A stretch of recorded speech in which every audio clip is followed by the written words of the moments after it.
The traumas that can come up through our sexuality don't need to be sexual in nature, because what happens is our sexual energy arises from our root chakra, right? So that is the bottom center. It's at the base of the spine. It's the perineum.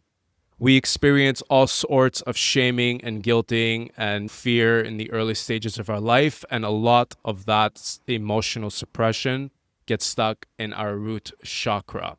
So already when our sexual energy wants to rise and express itself, it's carrying trauma. And because trauma is very much linked to needing to feel safe, which is the root chakra, and the need to emote freely and the need to become vulnerable, that in turn, its shadow aspect, its shadow, the counter will be to try and control as much as possible. That's why there's so much sexual crime, rape, pornography, right? We see all sorts of sexual trauma or trauma at the hands of sexuality, because the sexual energy has stayed stuck in the bottom centers, right? So the root chakra is about safety. The sacral chakra is about emoting and feeling. Also, the sensual experience.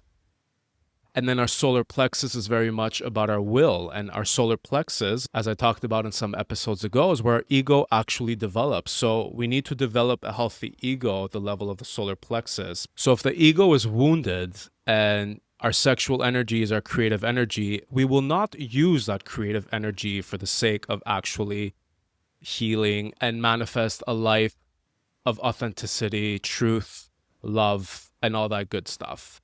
It's going to be about control. It's going to be about power.